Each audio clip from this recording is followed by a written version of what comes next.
ऋषिकेश, ये लगातार जो भाई ईरान या खाड़ी युद्ध तो 28 फरवरी से शुरू हुआ है और इसके भी अब 100 दिन इसके करीब होने को हैं।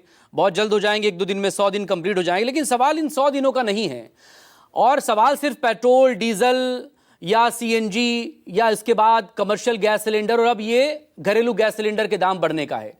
इसके अलावा एक लिस्ट अगर हम देखें, जिन चीज़ों पर घरेलू रोज़मर्रा की जो ज़रूरतें होती लोगों की, उनकी लिस्ट अगर हम देखें जो सरकार की निगरानी में रहती हैं, जिस पर जीएसटी है, उसके दाम भी उनमें से 80% से ज़्यादा प्रोडक्ट्स के दाम बढ़ चुके हैं। चाहे वो कार हो, सीमेंट हो, दूध, दही, घी, सिर्फ इसी की बात नहीं है ये और एक लंबी चौड़ी फहरिस्त है। तो उसका हिसाब कौन देगा? और ये आम आदमी पर ये बोझ क्या ऐसे ही पड़ता रहेगा? सरकार बेफिक्र है क्योंकि वो तो चुनाव जीत रही है। अभी बीजेपी के किसी प्रवक्ता से आप पूछेंगे तो बोलेंगे कि जनता तो हमारे साथ है। भाई देखें, हम पश्चिम बंगाल में चुनाव जीत गए।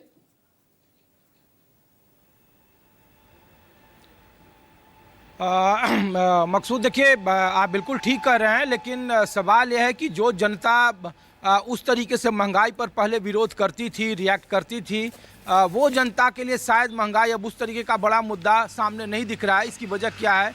हम लोग ग्राउंड पर जब पूछते हैं तो बहुत ज़्यादा समझ में आता नहीं है। बहुत सारे ऐसे लोग हैं जो बीपीएल, जो बिलो पॉवर्टी लाइन वाले हैं, जब आप कस्बों में चले जाएं, आप गाँव में चले जाएं, तो उस तरीके का मुखर विरोध नहीं दिख रहा है जैसा पहले दिखता था, जबकि स्थिति और ज़्यादा भयावह है।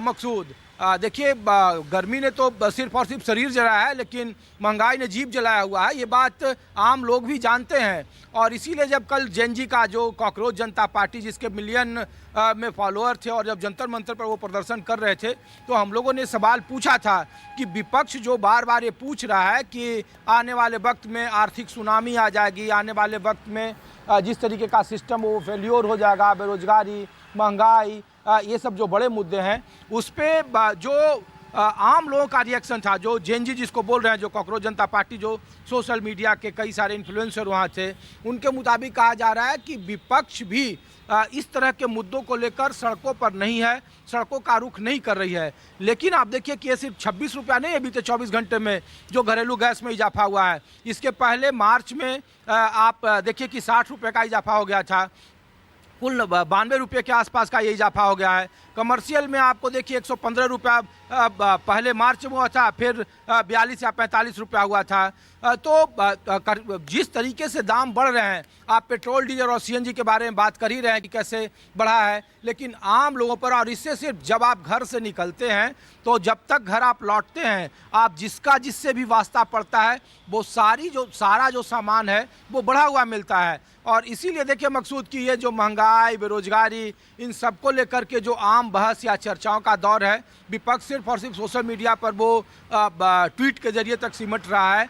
जो यूपीए सरकार में गैस का सिलेंडर लेकर सड़कों पर लोग, विपक्ष के नेता या दल सड़कों का रुख करते थे, वो कमोबेश महंगाई को लेकर उस तरीके का जो आम लोग कह रहे हैं, उस तरीके का सड़कों का रुख नहीं कर रहे हैं। क्यों नहीं कर रहे हैं, क्या वजह है, ये आप हमसे ज़्यादा बेहतर जानते हैं। लेकिन बावजूद इसके जब कल इंडिया ब्लॉक की बैठक होनी है मकसूद, इसी दिल्ली में, और तो उसमें जो सबसे ज़्यादा चर्चा होगी महंगाई और बेरोजगारी के अलावा, ये तो एजेंडा में है, तो वो सबसे ज़्यादा चर्चा चुनाव जीतने पर होगी, चुनाव हारने पर होगी, चुनाव आयोग पर होगी, एसआईआर पर होगी। और ये सारे विपक्षी दलों का जो काम था कि जो सड़कों की ओर रुख करते थे महंगाई को लेकर, वो शायद अब वो सोशल मीडिया तक सिमट रही है, या सोशल मीडिया तक है जैसा आम लोग कहते हैं। लेकिन आम जो ग्राउंड पर जब आप जाएंगे तो ऐसा कोई तबका नहीं है, खास करके मध्य वर्ग और मध्य वर्ग के नीचे का तबका, जो इस महंगाई से परेशान नहीं है। आप कोई भी चीज़ जिससे आपका वास्ता पड़ता है, वो पहले से दोगुने या तिगुने दाम पर हमारे और आपके बीच में पहुंच रहे हैं।